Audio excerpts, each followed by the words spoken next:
Good afternoon. I'm Jim Spencer. I'm the Executive Director for the Bluefield, West Virginia Economic Development Authority. We're proud today to partner with our friends from Truist. We've got Marlo, Caitlin, and Jordan that's going to be talking a little bit today. Personal finance is something that's very close to my heart. I realized a long time ago, you'll never be a rock star business owner if you're weak in personal finance. That's your foundation. So we're pleased today to have Truist talking about borrowing for small business. Businesses today need to manage their debt, manage their cost, other things like that. You could be the world's best plumber, and I've said this 1,000 times, best plumber in the world, and still fail at business. And one of the failure problems that we see is debt and things like that. So we're pleased to have Truist with us today. So you all, thank you for coming. Thank you, Jim. Yes, my name is Caitlin Galadic. I'm here from the local Bluefield, Virginia branch of Truist as the branch leader. Just super happy and honored to be able to share with you all today small business lending. And yeah, just super passionate about small business myself and economic development. Growing up in West Virginia, you know, West Virginia holds a special place in my heart and love to make an impact on, you know, the economic environment here, especially in our Southern community. Jordan? Yeah, absolutely. Thank you, Caitlin. Caitlin manages our Bluefield office and does a fantastic job with it. She focuses on small business and retail. And my name is Jordan Woldridge. I am a commercial banker covering the southern part of West Virginia, covering Raleigh, Fayette, Greenbrier, Nicholas, and Mercer counties. I'm housed here in Beckley today. Usually I'm on the road though, pounding the pavement. But certainly glad to be with everyone today. Truist, much like our predecessor, BB&T, which you may or may not know, I'm sure everyone may at this point, but Truist became out of a merger between SunTrust and BB&T. And this merger was originally announced in 2018, and it's been quite the ordeal to complete the merger over the last couple of years, given all of our challenges that we've been dealing with. But the beauty of it, though, is BB&T was very community driven. We really focused a lot on the education piece. Just as was mentioned there at the beginning of the presentation, you know, we don't want to just be a depository bank that you house your money with and occasionally may get a loan with. We really like to be a partner with you and provide solid, sound advice to give you the best foot forward as you're making decisions personally and for your business. And so up from that, though, you know, and transitioning into Truist, we have this particular program today, the borrowing for small businesses, you know, that touches on very that. You know, we like to sort of present this and get out in the community and as part of our mission, you know, which of course is to inspire and build better lives and communities. You know, small businesses are the backbone of our communities, and if we don't properly educate, then we won't see growth. We'll see businesses that kind of stay stagnant and individuals that don't necessarily know what behind the scenes needs to happen. So that's our goal today. We want this to be a consultative presentation, but also very much communicative. So feel free to ask any questions for those that are on the line or there in person, and we'll certainly be glad to talk with you about anything, as well as we will provide our contact information. So if you can't think of something during the presentation or think of something afterwards or don't feel comfortable asking something during the presentation, we will be glad to talk with you after the fact. And then the last thing I'll say before we kind of get into the meat of it is, you know, certainly the slides, you're going to see the Truist logo. Caitlin's wearing purple, you know, but it doesn't necessarily mean that we are here today as a commercial for Truist. That is not the case with this at all. You know, we are a bank. However, there are a lot of other institutions in the area that you can choose from. We're here today just to offer up advice. We're not here to sell you products and services and tell you that Truist is the best bank in town. Obviously, we're partial to that, and we'd like to think that we are. However, we understand that there are other banks out there, and we respect any choice that you make when it comes to your banking needs. We just hope that you have someone that's a trusted advisor, and that's all that matters at the end of the day. Absolutely. Thank you, Jordan. So I'll go ahead and start the presentation and skip to a few different slides. So you should have a guidebook. There's a QR code here that you can scan to access that. It kind of walks you through. It's a little interactive activity for you to kind of get your thoughts on thoughts flowing on where you want to kind of take your business in the future, and participate from home. And any other additions, Jordan? No, I don't believe so. Definitely some great information here. There's 7 sections, as you can see, that we're going to kind of touch on. We'll start first with businesses and why they need funds, and then kind of go step through step, kind of as the process transitions for that. Definitely we'll get into examining the borrowing process, and then like to give you a perspective on maybe what we look at when it comes to borrowing money. That way, how best to prepare for something like that. Or maybe you're in the very early stages where you're still trying to get information on why you need to set up a checking account. And so we'll talk about, keeping that separate from your personals and so forth. So, like we said, feel free to ask questions throughout the process, but we'll go ahead and get started. Okay. Okay, so this is something that can kind of spur your thoughts. If you'd like to answer these questions on your guidebook, that's great. We're going to skip introductions today. Ooh. And we'll just go right into why businesses need funds. So what business outcome do you want? Are you looking for? There are 4 common outcomes that lead to seeking funds, or needing some sort of line of credit or small business loan.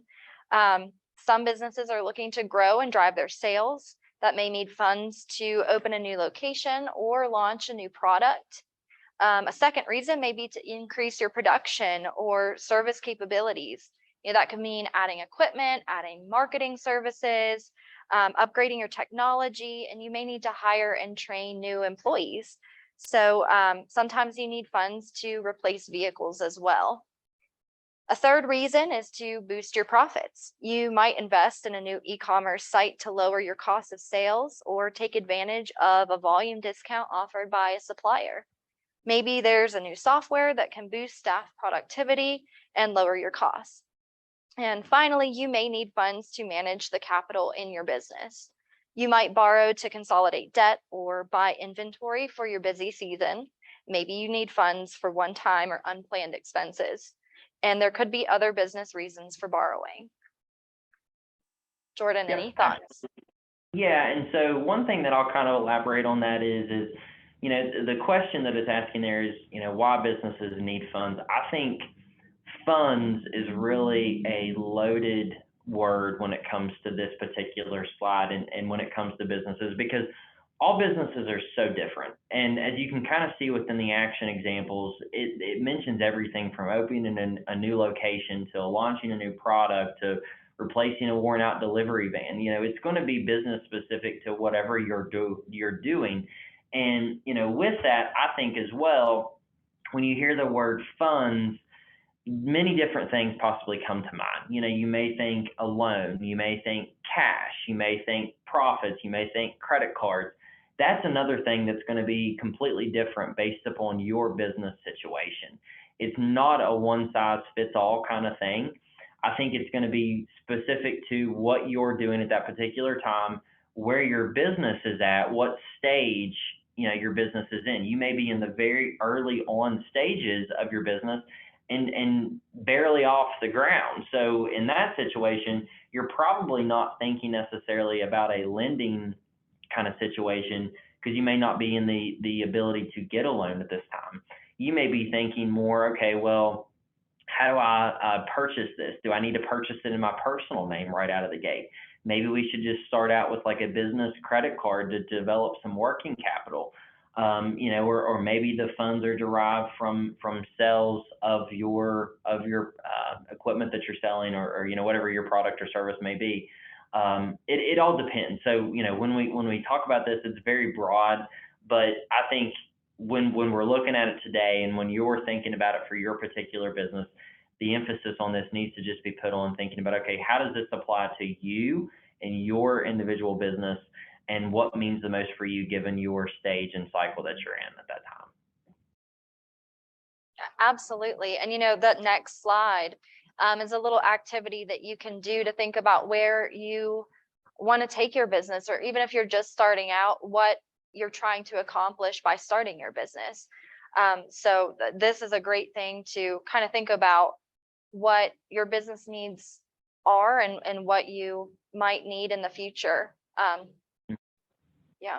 Yeah, and that's a good slide, and I kind of like how over to the side as well, it has fund with existing cash, and yes or no kind of question on that.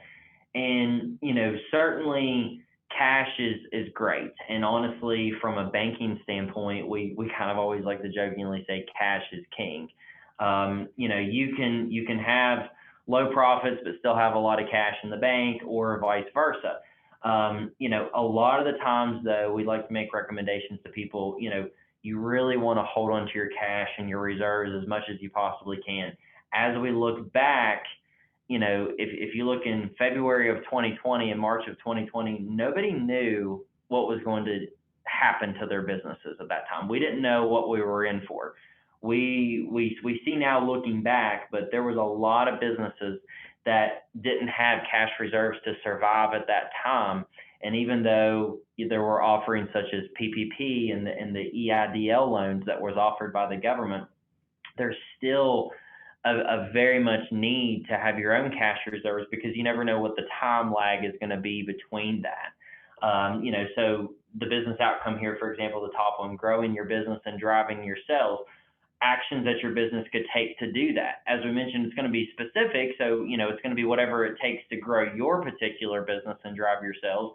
If you're selling, let's just say selling cars, for example, if you're a small car lot in the area or something, obviously to grow business and drive sales, you're going to need to, purchase a lot of advertisements. You're going to need to get out in the community, in the market. So is that something that you're going to fund with existing cash? Probably so, because in the outcome of that, you're going to hope that the revenue that you're going to make from selling those products is going to then pay yourself back. But just to reiterate with that though, I think the most important takeaway from this one is really you shouldn't be funding a whole lot with cash. Hang on to your cash as much as you possibly can, because you never know what's going to pop up in a circumstance. Absolutely. The next slide as well goes into where to find funding. And of course, this lists a few different sources. You have your cash reserves, but like Jordan said, you never know what's going to pop up, and you may have to use those for an emergency or a rainy day fund. So, those obviously have no cost to use them. So there's no interest rate, no immediate cost to use those. But again, you never know when you're going to need cash on hand readily available.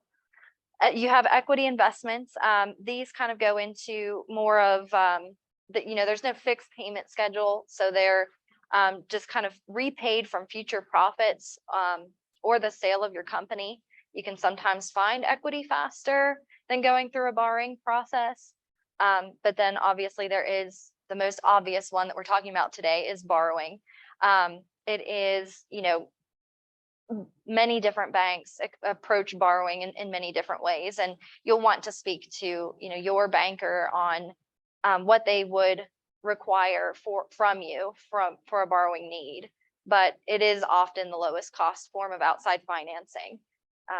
Yeah, Jordan, do you want to touch more on that? Yeah, so one thing I'll mention too with this is, if you're a small business and you're looking at being in a need where you have a funding desire, a loan, for example. If you're a new business that's starting out, it may not be the easiest kind of a process to get a loan for that, because you don't have a whole lot of track record. And so the question always is, well, how do I get a loan if I'm a new business?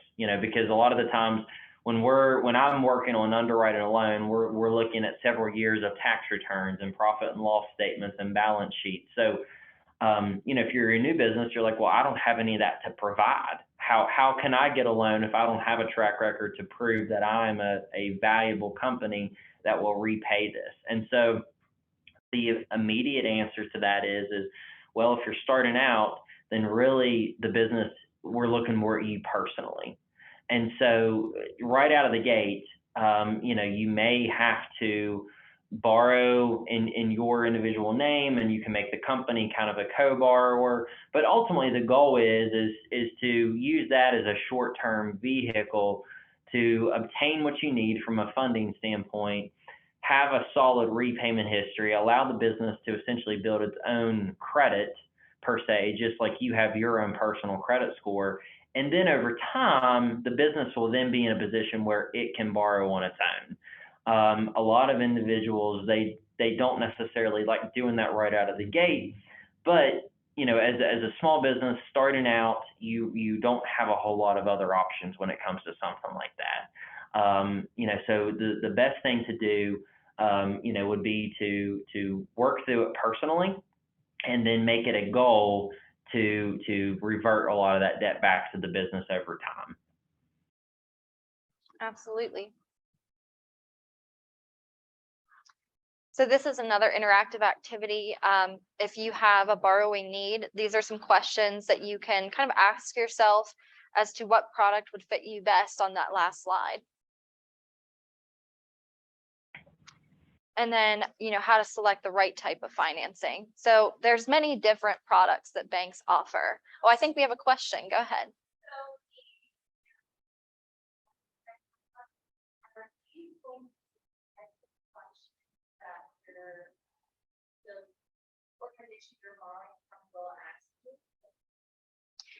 Yeah, at Truist, we really try to dig into the business itself, the business owner, and these are questions that we'll probably be asking you.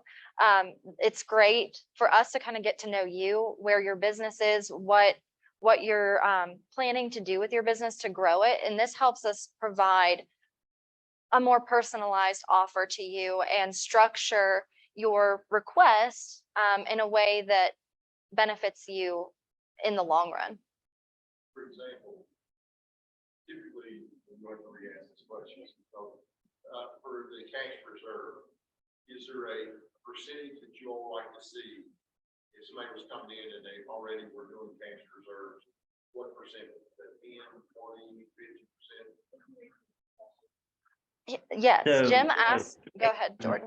I would say you may want to repeat that if you don't mind. It kind of, the audio is a little bit out there. Sure. Jim had asked if there were any specific percentage of cash reserves that we look for in loan requests. Is that correct? Jordan, do you want to take that one? Because it kind of varies per request for me. It does, yeah. And really it's based upon situation, and depending on the size of the business. If it's a small business that's just a small local flower shop, for example, we're not going to expect to see $1 million sitting in a savings account in that sense. Really, it depends on. So let's say, for example, you're a flower shop example. Back to this, and you do maybe $500,000 in revenue per year. Okay, so you come to us, you want to buy a new delivery truck, for example. That truck may be $35,000 roughly on that. We would just like to see that you do hold consistently positive balances, in a checking and then maybe a savings account. There's really not a ratio per se that we look at that we say, okay, if you don't fall within this segment from a liquidity standpoint, then we won't be able to do the loan. It's more or less, we just like to see that you have enough cash on hand to be able to probably make the payment for a couple months if revenues do stop coming in, to be able to cover that. So say your monthly payment on it is $350 a month. We would like to see that you would maybe have, possibly 6 to 12 months of ability to be able to pay that if you have to close down. And two, I will say this, the more liquidity, the better. That allows us to be able to offer you more competitive terms because it then presents less risk to the bank in that sense. Or on the flip side, if you're able to put more money down onto the purchase of it, so then what we call loan to value is going to be a lot stronger on that asset. We're not financing 100% of it. We're only financing maybe 90% of it.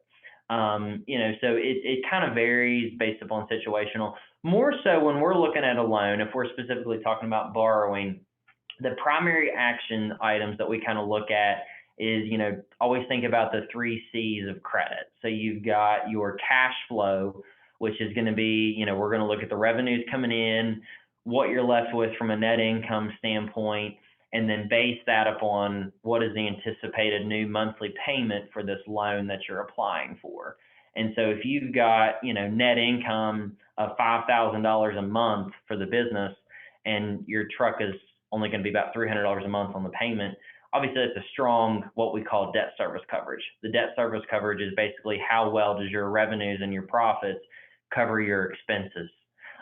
Expenses also including your loan payments and everything related to that. And then secondary to that is going to be your credit scores. And then thirdly to that is going to be your collateral. And, maybe a situation where there is no collateral, maybe you're requesting an unsecured loan. But that's the 3 primary points with that. It's like I said, it's going to vary per situation, but that's kind of where we start from that. Hopefully that answered your question. Asking the follow-up, we're working with some entrepreneurs that are starting businesses. Eventually, I have a question about a food truck incubator. What is the credit score that someone watching this should try to get theirs up to where they're more bank qualified? Sure. So what Jim just asked was, we have a lot of entrepreneurs in the area, people just starting up their businesses. And what would kind of be a goal credit score for them to get up to better qualify for a business loan? Yeah, and kind of almost similar to the liquidity item, there's really not a hard number that we say, okay, it's got to be at a 650, because really with that, there's so much noise within a credit score. You may have someone that they've never had a late payment in their life, they've never had any bankruptcies, they've never had any issues, but maybe they've had all their business purchases on a personal credit card. And so because of that, it's racked up high revolving balances on their personal credit card, which, as we know, high revolving balances on a personal card, that hurts your utilization. So that's going to bring your credit score down and could bring it down quite significantly, but depending on how much you're actually using of your utilization. So that kind of factors into it from, that's why I say there's always a story behind the number. Now if it's a situation where we are looking at a credit report that, there is a lot of late payments, there's a recent bankruptcy, there's collections, that's a story that we're going to need to talk more about, and see, okay, what were these late payments caused from? Was it during COVID? Are these collections paid? Or did you think they were paid and maybe they weren't paid? We see that quite often as well. So I always encourage someone to say, if you feel comfortable with your credit and that you can explain what's on there, and even if you have maybe a 620 credit score, come and talk to us about it. We'll be glad to sit down and have a conversation about that and say, okay, well, what caused you to get here? Is it justifiable? Is it items that we can help you get through to overcome? And really have more of a consultative kind of process behind it. Yeah, absolutely. I totally agree. I've had a lot of people that don't have established credit at all or no credit history. And that doesn't deter us from maybe helping you out from a financial standpoint. So there really is no minimum score that we say you have to fit into, but it really is just looking at the whole picture and just trying to make sure that your story fits within our guidelines. So going into how to select the right type of financing, we have, several different options for you, starting with, a business credit card is probably one of the easiest ones to kind of explain through. Business credit card is It's a great for like everyday purchases, usually offers rewards. It just depends on, the type of card that's right for your business, whether you travel a lot for business. There's travel cards out there, whether you're going to be purchasing a lot from suppliers, to earn rewards that way, or even just something basic to build your business, credit score as well. You get like a set limit. You only pay the variable interest that floats on your balance. So your balance is revolving. You make payments on that monthly. It's typically unsecured, so you would apply for this, offer no collateral, and you would be approved based on several different credit factors. It's often priced at a higher interest rate, though. A lot of that has to do with the fact that it is unsecured, and it is like an endless revolving line of credit.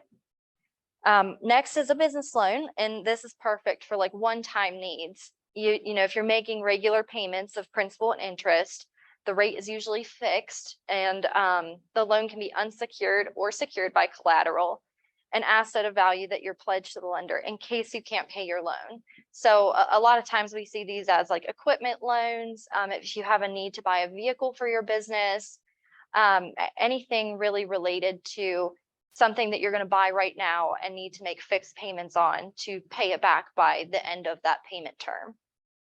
Then we have a business line of credit. It's similar to a credit card in that it can be revolving, but you draw up to a certain limit amount. So you would be given your credit limit, and then you can draw up to that amount and make payments on it. It is designed for when your needs fluctuate. Your payments vary depending on how much you have drawn. So you only pay for the amount that you use. You don't pay based on the full credit line that's available to you. The interest is typically variable on these, and they are offered secured and unsecured. So there's a few different options for you there. We also have another type of business lease where you can make payments to someone who owns property, like commercial real estate, office equipment, and business vehicles.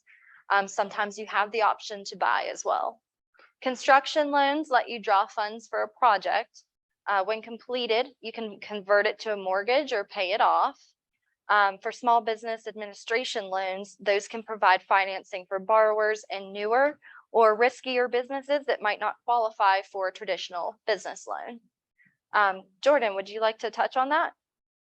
Yeah, so just a couple things. Certainly a business credit card is great. It's always excellent to have it for quick purchases on the go, such as gas and so forth. It also eliminates you from having to, write checks, because as we know, in the environment that we're in today, there's a lot of fraud going on. And if you think about it, if you're writing a check to somebody, you're literally putting your account number and your routing number out there to be able to be stolen. On the business line of credit, I don't want this to be misconstrued as thinking that it's just something to sort of have to draw from. Really, what we try to more focus and position a business line of credit for is if your business is truly one that has seasonal needs, such as, I'm going back to the florist example. It's just an easy one to go to. Think about a florist in anticipation of Valentine's Day or Mother's Day. They're going to be purchasing a lot more inventory in anticipation of that time of the year. And so because of that, they may need to utilize a line of credit because they may not have all the cash on hand yet to be able to purchase that.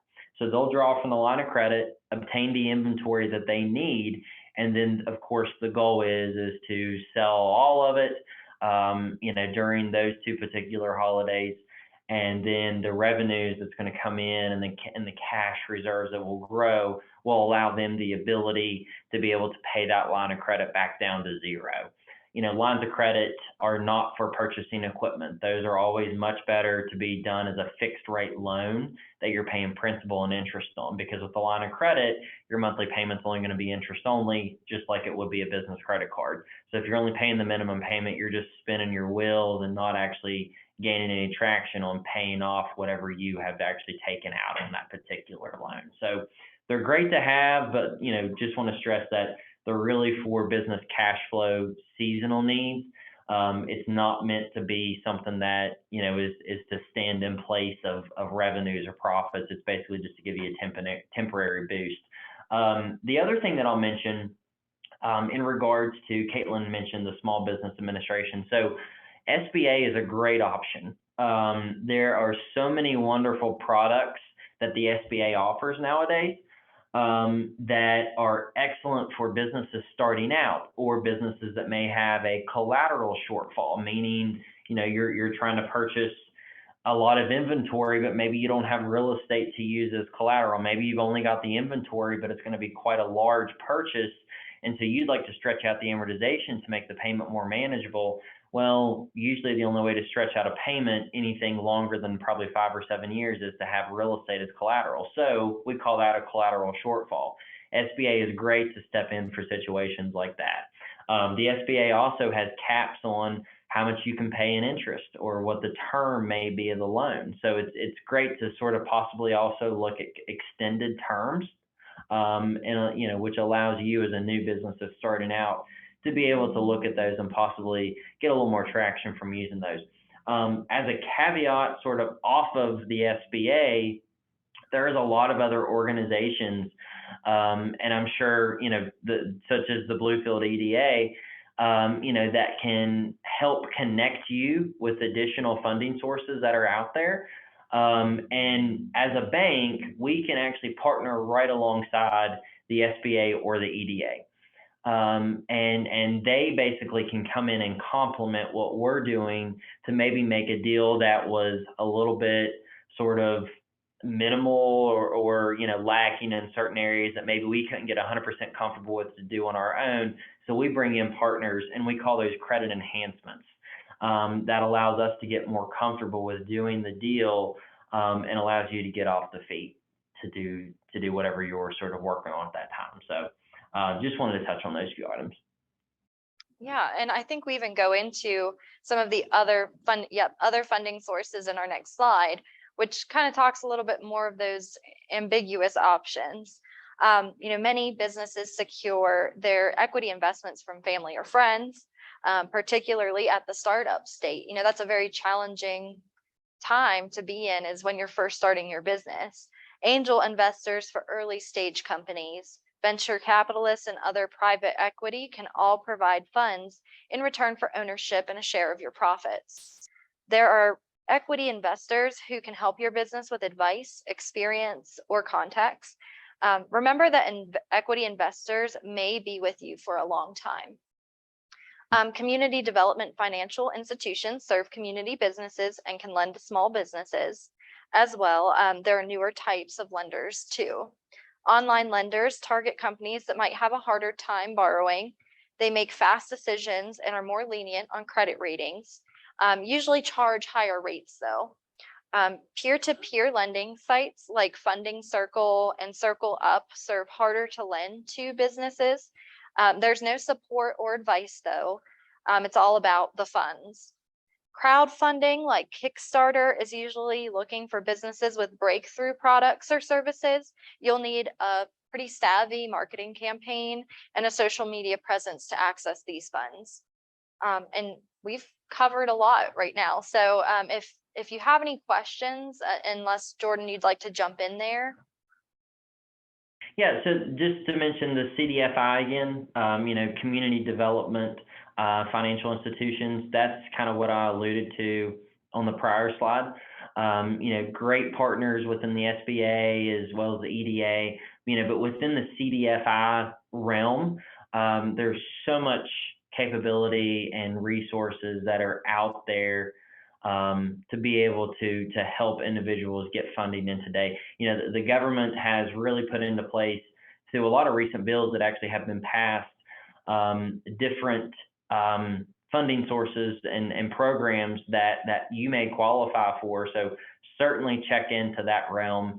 And as I mentioned before, as a bank, we can partner right alongside that CDFI and allow us to get comfortable with a credit that maybe without it we wouldn't have been able to do. Just to make a note real quick, Marlo has got some helpful URL for Angel Network, and the made sure to follow up and on our material, we'll sit out for those watching them first. Oh, that's awesome. Thank you, Marlo. Were there any questions? I know that that was a pretty meaty topic that we just covered. Okay. No? Okay. We still go into more funding sources in more depth here, but I think, Jordan, I think we've touched on that pretty well. And those links that Marlo provided, I'm sure we'll have a lot more local resources for you.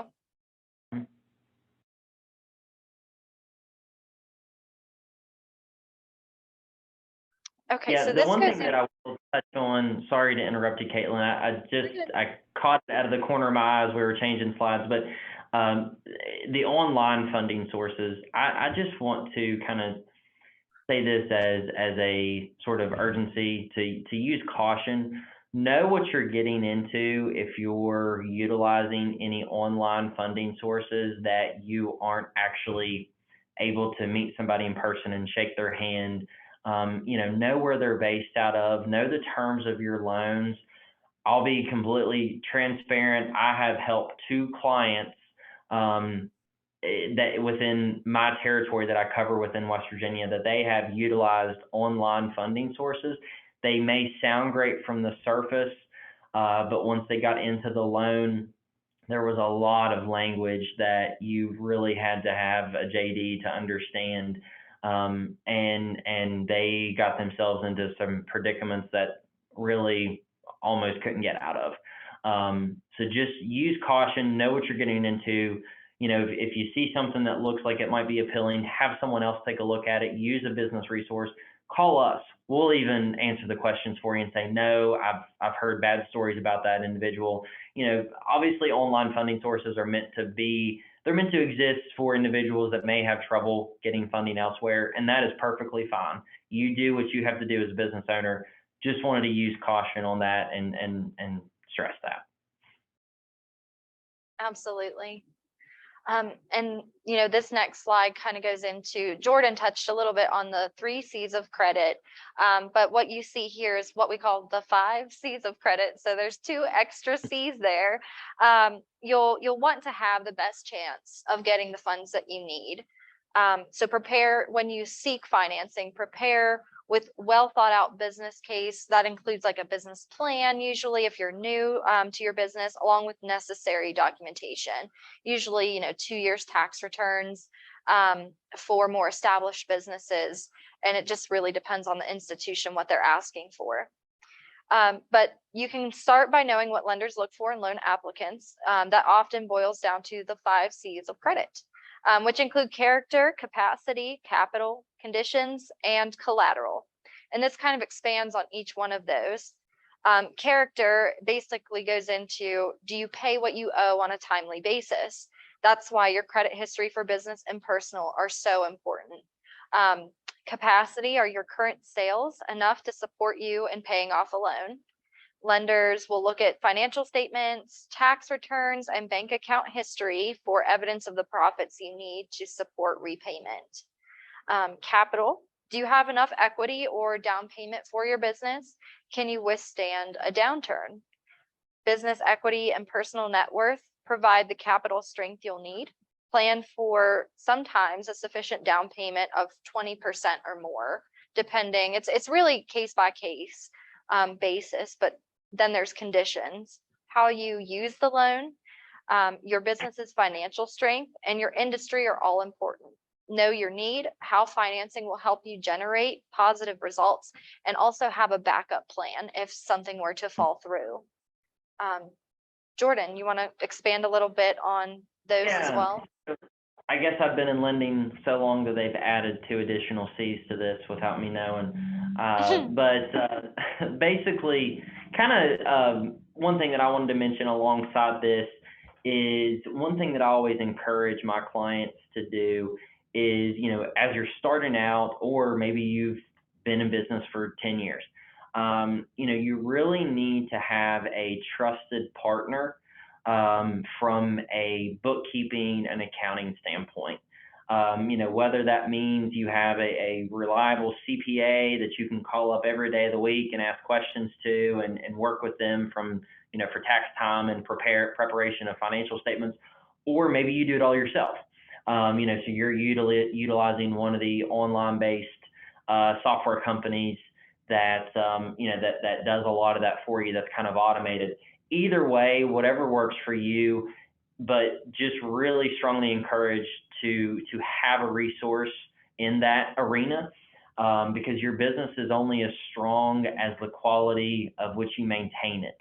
And, of course, as well, when you come to us and want to discuss lending options or deposit options or, anything else that we can do, that's going to be what we are going to reference. And if you aren't showing the true and accurate picture of your business and its operations and able to really show what your hard work has gone into, it makes our jobs easier or harder when we're trying to help from that sense. So just wanted to mention that.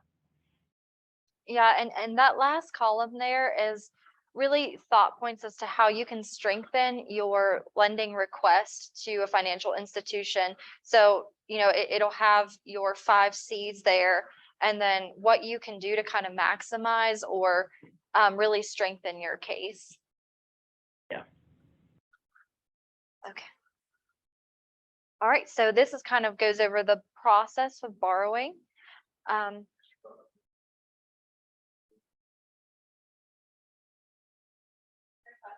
Says, when will your business plan play a role in this process? That's also very interesting. From my point of view, and Jordan, you can touch on this too.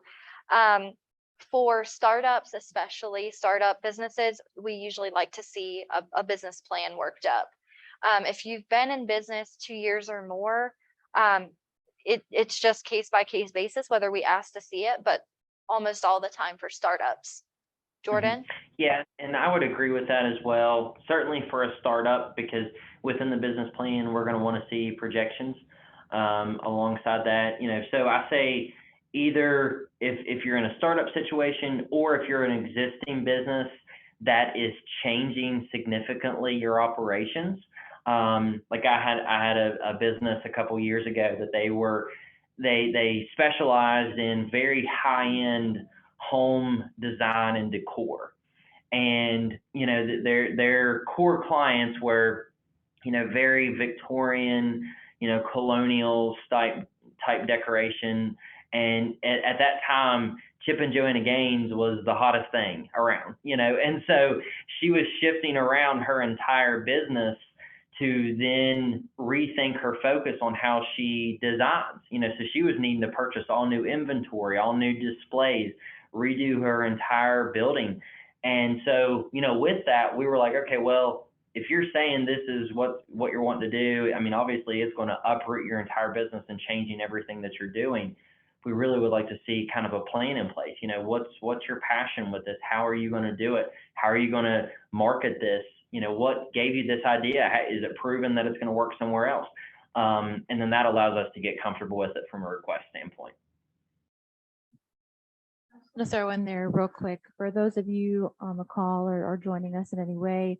If you are looking to develop your business plan, need help with your business plan, that is something the Bluefield, West Virginia Economic Development Authority can help you with.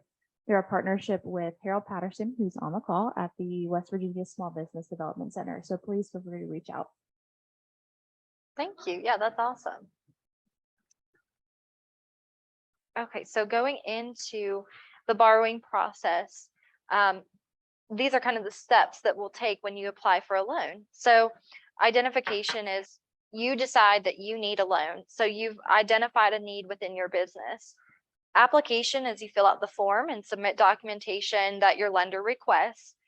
The more you know about what you want and how it will help you, the better off you'll be. Underwriting, that's the process of the bank evaluating your application.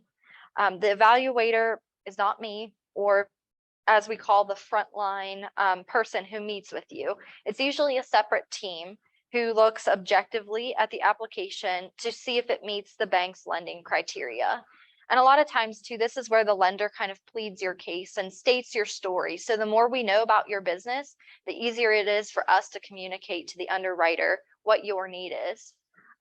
Decision process is whether we approve or deny your request. Processing is you may have to appraise equipment or property that you're purchasing. The bank may require additional diligence to verify all the parts of your application. This process can take days or weeks, especially if there's a property appraisal involved. Those tend to take a little bit more onto the 3 to 4 weeks, sometimes even longer, pending your appraiser. Closing is the time to sign the documents, receive your funds, accept the repayment terms, and you'll need your down payment ready at this time if you have one. Repayment is your payment schedule and how you have set up with the terms of your loan, how you're going to be making those payments. Set the payments up in your cash flow forecasting and set alerts so your payments won't be late. And some banks even offer automatic payments. Sometimes there's even a discount to do automatic payments. So that's, a really great advantage to just having it auto drafted from your account. Sometimes there is a discount for that. Jordan, would you like to touch on the process a little bit more? Yeah.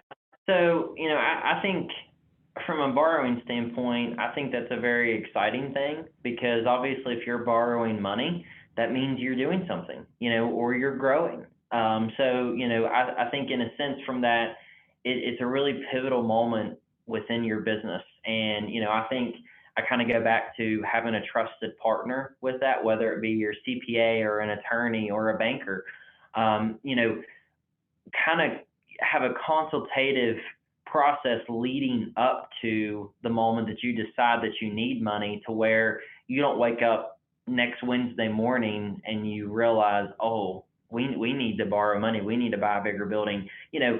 Try to anticipate the best that you can what's going to need to happen with this. And I know that's difficult sometimes, but really it needs to be a planning process. And then with that can come the preparation for, ensuring that you've got all the proper documentation ahead of time. That way you don't go and apply for a loan and then the process ends up getting drug out a lot longer than you anticipated because maybe you didn't have all the necessary documents that you needed on the front end. And then also from an identification standpoint, in step one, ensuring that you're applying for the right type of loan. If it's something that, maybe it doesn't need to be a line of credit, as I mentioned earlier, maybe it does need to be just a term loan, or maybe you don't even need a loan at all. Maybe you just need a business visa, or maybe you need some sort of a different product. Maybe you need like a purchasing card. There's all sorts of products that are out there, that you really need to kind of dive in and figure out that you're doing the best thing for your business. Because the last thing you want to do is spend the time and effort and money and realize that you really didn't accomplish what you were trying to do.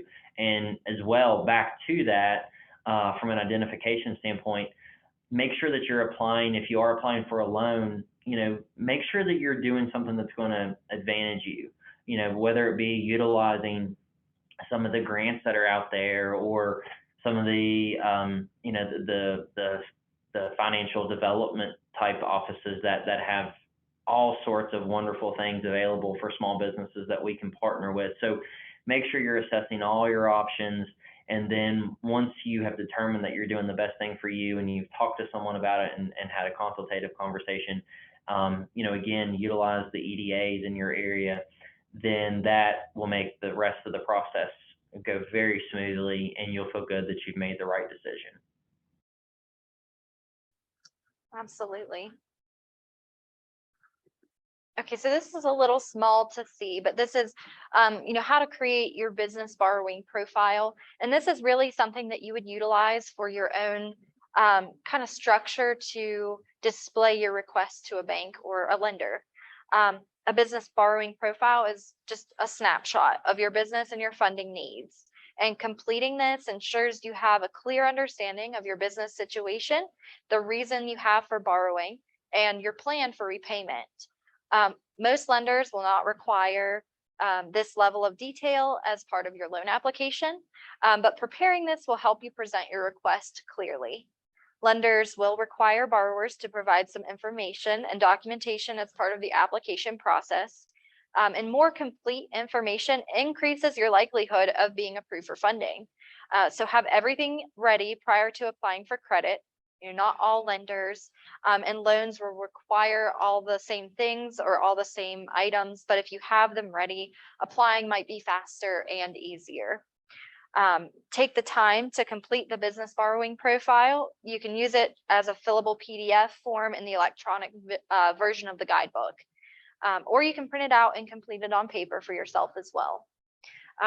And again, just note that the business borrowing profile is really for your planning purposes only, and it's not considered an application for credit. And it does mention, to make sure that you have everything ready for your borrowing request. I would say most commonly, this is, the amount that you're looking for, the reason that you're needing a loan or financing for something, and 2 years tax returns is usually pretty common. Anything else, Jordan? I don't believe so. Definitely 2 years tax returns, like you mentioned. For example, if you take today's August the 24th.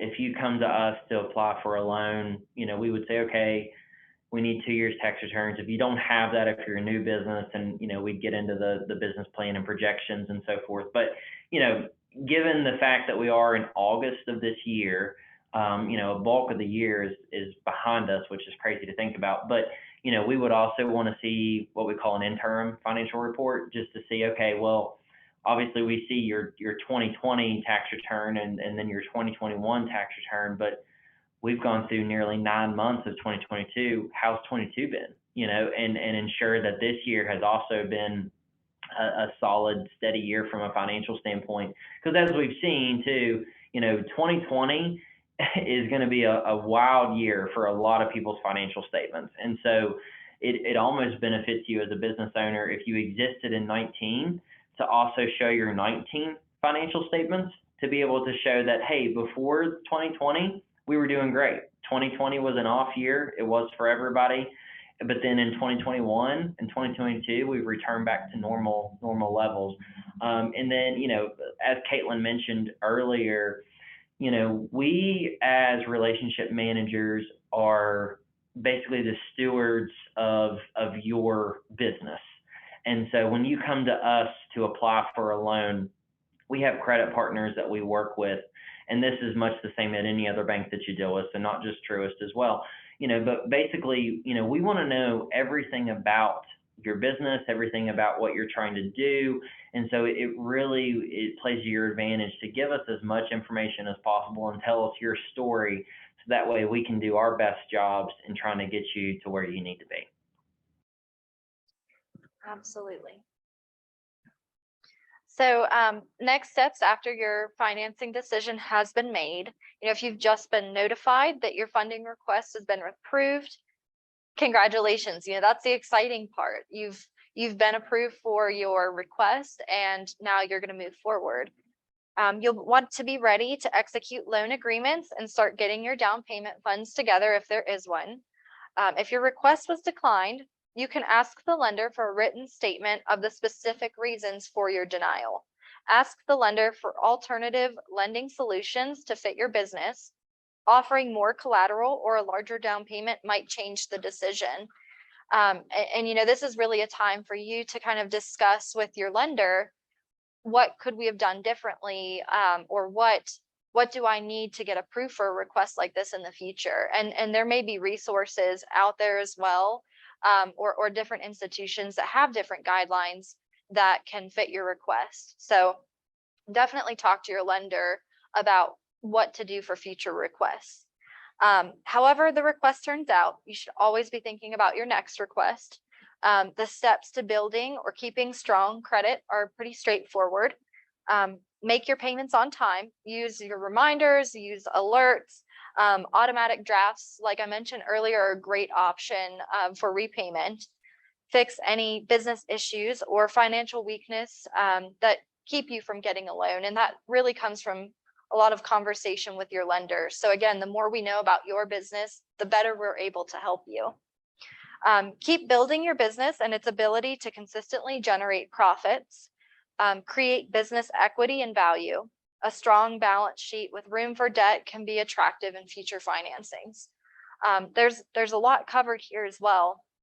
But really just having great conversation with your trusted advisor is going to set you up for success in the future too. Jordan, do you have any talking points there? Yeah, I would certainly agree with that, Caitlin. And, I kind of always jokingly tell people that, if you apply for a loan, it shouldn't come as a surprise, the result of it, because you should have already had conversations with your lender or your CPA to really know what the result might be before you even get into it. So for example, I try to always talk with my clients before I submit anything. If they come to me with a request, we sit down, we look at it, we say, okay, this is going to be your anticipated monthly payment. Would it work based upon your financials at this time? There's no reason to just blindly go into something and then get a negative outcome and be completely shocked by that. So definitely be aware of your financial position. Talk to the lender. Say, would this get approved if I was to submit it? There's no sense in having a pull on your credit if it's going to be a denial in the end. Which denials are not bad things. Certainly, it's a building experience that shows you, okay, well, what can I do differently? What am I doing that I should not be doing now, or what should I do more of that I'm not doing now? Just a lot of good conversations can come from something like that. That may seem like a negative at the time, but certainly, as Caitlin reiterated there, having an advisor in the process can make it a lot easier, because you should never go into something alone and just blindly into it. Absolutely. And one thing I'll touch on too is, we kind of mentioned always be thinking about your next request. And in that line of thought, you may have an immediate need for maybe a startup inventory of $5,000, and you're ready to apply for a loan for $5,000 to meet that financial need of inventory. But then you have to think about, if you had something pop up down the line as well, how do you plan on financing that? Will you have cash reserves that you have on hand? Do you have a business credit card? How will you manage your expenses moving forward after this loan request is completed? So just something to think about when you are applying for your loan, or whatever you are applying for. Any thoughts, Jordan? No, I would certainly agree with that. It's always a process where, you need to have steps 1, 2, and 3 kind of planned out ahead of time. Know when you're going to need to, or when you're going to be in a position to where you're going to need a bigger building, or you're going to need to buy that second delivery truck or something. That way you can be preparing in advance to, save up on monthly payment, or, maybe neither of those is an option. Maybe you're still trying to get off the ground. So, your step 1 is preparing a business plan. Whatever it may be, just know what's needed of you, and it makes everything a lot easier. So this is kind of a summary of everything we've talked about today. It's basically a reference version of what we've learned. So borrowing should drive meaningful business outcomes. Your cash reserves, equity, and borrowing are the primary sources of business funding. Match your situation and your funding needs to the best type or financing. And remember the 5 C's of credit. You have character, capacity, capital, conditions, and collateral, to understand what lenders are looking for. Understand the borrowing process and use the borrowing profile to help you state your case of how your business can benefit from a loan. All of these steps will put you in the best position to get the funds your business needs. And let me encourage you to use the guidebook that's provided. That's really going to have a lot of interactive stuff and things to get you thinking about where you're taking your business, what your goals are in the future, and just really digging deep into, why you started in the first place, and maybe where your passions are going to take you in the future. Jordan, do you have anything additional? No, I would just certainly reiterate that, we are here. If you need us in any capacity, I'm not even saying just from a banking standpoint, just from an advising standpoint, if you want us to look at something for you or point you in the right direction, we are glad to help in any way that we can. feel free to reach out at any time. Absolutely. And thank you so much for having us today. We're, very passionate here about small business, and I myself am just super excited to be part of the Bluefield community. So thank you, and hope you learned a lot from today's session. This is Jim Spencer again, and one of the things I'd like to do is thank Truist for this great program. But there was something behind the scenes that was driving having this today. The Bluefield West Virginia Economic Development Authority applied on behalf of 10 counties to create a food truck incubator program. And so right now, our grant is moving through the consideration of the Appalachia Regional Commission, and we have 48 people that are already taking entrepreneurial classes that if the program is funded, they'll have access to various training to get them to the point that they're ready, entrepreneurial training, things like that. You could be the world's best chef and still fail. But then once they graduate from the program, and they will be allowed to use a food truck that we own for 10 events or 60 days, they can hone their skills, practice. And the goal is they will graduate and either say, well, this was too hard, I really don't want to do this, or I'm ready to buy my own truck, trailer, or a sit down restaurant, and financing is going to be a key. So we want to use this as a training tool for those 48 individuals that are already taking entrepreneurial classes. So in closing, are there any suggestions for someone that may be watching this that's participating in the food truck incubator program about financing? Harold Patterson, who's on this call as well, will be helping with business plans. And this is on behalf of 10 counties, the southern 10 counties. So I know this is sort of a question that's hitting you sort of cold, but are there any suggestions for these startup entrepreneurs that are wanting to do a food truck that you may have as far as getting their business plan ready and things like that? Absolutely. I mean, I would definitely say while you're in these classes, be thinking about maybe what is something that you're really good at, or what is a need in the community that's not already being met. Whether it be a cuisine or a type of food that you're really passionate about, that you're looking to start up, and really think about formulating that strong business plan. Because when you do have a financial request, especially as a new startup business, that's one thing that most financial institutions will be looking for. Jordan, do you have anything to add there? Yeah, so I would just add, again, in kind of cultivating that, utilize the local EDA to help you with all of that. They're a great resource that can help you put together sort of the ideation of that process. And so that is going to make your life a lot easier, should you come to Bank ABC to say, hey, I want to purchase my own truck. Here's what I've done. I've got the proven results to do it. Here's my business plan. Here's my projections. And, I'm good to go. And so, between kind of what Caitlin mentioned about, sort of honing in on your specialty and doing what you do best, just think about it from the financial standpoint and then documentation of all that, and should be on the right path to be able to get where they want to be. Absolutely. Well, I just want to thank you again, Truist, for not only this program, but being a partner with us on this food truck incubator. And in doing the research, when putting this program together, the staff only found 2 programs like this, one in Oregon and one in Philadelphia. So we're trying to do something truly innovative in Southern West Virginia. So thank you again. If there's anything we can do to help you, please let us know. Thank you all.